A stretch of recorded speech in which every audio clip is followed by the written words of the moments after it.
بسم اللہ الرحمن الرحیم۔ محترم ناظرین، السلام علیکم۔ فرعون کی ہلاکت کے بعد بنی اسرائیل اس کے پنجے سے آزاد ہو کر سب ایمان لائے، اور حضرت موسیٰ علیہ السلام کو خداوند کریم کا یہ حکم ہوا کہ وہ 40 راتوں کا کوہ طور پر اعتکاف کرے۔ اس کے بعد انہیں کتاب تورات دی جائے گی۔ چنانچہ حضرت موسیٰ علیہ السلام کوہ طور پر چلے گئے اور بنی اسرائیل کو اپنے بھائی حضرت ہارون علیہ السلام کے سپرد کر دیا۔ آپ 40 دن تک دن بھر روزہ دار رہ کر ساری رات عبادت میں مشغول رہتے۔ بنی اسرائیل میں ایک حرامی شخص تھا جس کا نام سامری تھا، جو طبی طور پر نہایت گمراہ اور گمراہ کن آدمی تھا۔ اس کی ماں نے برادری میں رسوائی و بدنامی کے ڈر سے اس کو پیدا ہوتے ہی پہاڑ کے ایک غار میں چھوڑ دیا تھا، اور حضرت جبرائیل علیہ السلام نے اس کو اپنی انگلی سے دودھ پلا پلا کر پالا تھا، اس لیے یہ حضرت جبرائیل علیہ السلام کو پہچانتا تھا۔ اس کا پورا نام موسیٰ سامری ہے، اور حضرت موسیٰ علیہ السلام کا نام بھی موسیٰ ہے۔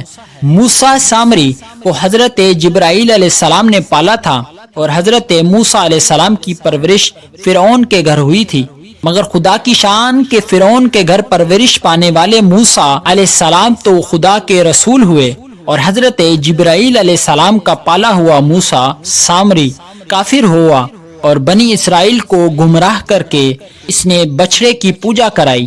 یعنی جب کوئی آدمی ازل ہی سے نیک بخت نہیں ہوتا تو وہ بھی نامراد ہوتا ہے، اور اس کی پرورش کرنے والے کی کوشش بھی ناکام اور نامراد ہوتی ہے۔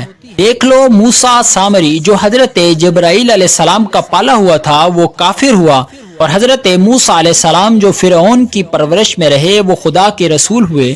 اس کا راز یہی ہے کہ موسیٰ سامری ازلی شکی اور پیدائشی بدبخت تھا، جو حضرت جبرائیل علیہ السلام کی تربیت اور پرورش نے اس کو کچھ بھی نفع نہ دیا، اور وہ کافر کا کافر ہی رہ گیا۔ اور حضرت موسیٰ علیہ السلام چونکہ ازلی سعید اور نیک بخت تھے، اس لیے فرعون جیسے کافر کی پرورش سے بھی ان کو کوئی نقصان نہیں پہنچا۔ جن دنوں حضرت موسیٰ علیہ السلام کوہ طور پر معتکف تھے، سامری نے آپ کی غیر موجودگی کو غنیمت جانا اور یہ فتنہ برپا کر دیا کہ اس نے بنی اسرائیل کے سونے چاندی کے زیورات کو مانگ کر پگھلایا اور اس سے ایک بچڑا بنایا، اور حضرت جبرائیل علیہ السلام کے گھوڑے کے قدموں کی خاک جو اس کے پاس محفوظ تھی، اس نے وہ خاک بچڑے کے منہ میں ڈال دی تو وہ بچڑا بولنے لگا۔ پھر سامری نے بنی اسرائیل سے یہ کہا کہ اے میری قوم، حضرت موسیٰ علیہ السلام کوہ طور پر خدا عزوجل کے دیدار کے لیے تشریف لے گئے ہیں، حالانکہ تمہارا خدا تو یہی بچڑا ہے، لہٰذا تم لوگ اسی کی عبادت کرو۔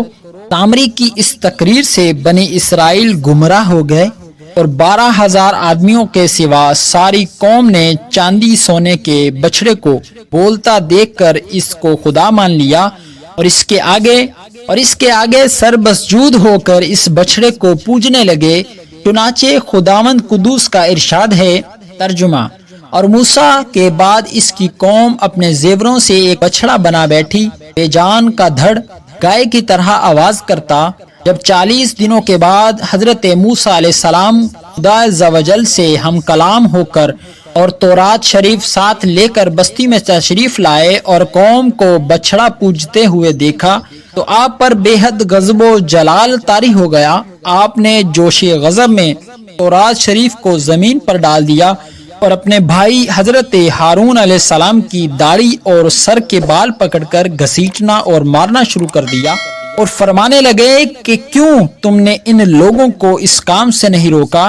حضرت ہارون علیہ السلام معذرت کرنے لگے، جیسا کہ قرآن مجید میں ہے، ترجمہ: کہا اے میرے ماں جائے، قوم نے مجھے کمزور سمجھا اور قریب تھا کہ مجھے مار ڈالیں، تو مجھ پر دشمنوں کو نہ ہنسا اور مجھے ظالموں میں نہ ملا۔ حضرت ہارون علیہ السلام کی معذرت سن کر حضرت موسیٰ علیہ السلام کا غصہ ٹھنڈا پڑ گیا۔ اس کے بعد آپ نے اپنے بھائی حضرت ہارون علیہ السلام کے لیے رحمت اور مغفرت کی دعا فرمائی۔ پھر آپ نے اس بچڑے کو توڑ پھوڑ کر اور جلا کر اس کو ریزہ ریزہ کر کے دریا میں بہا دیا۔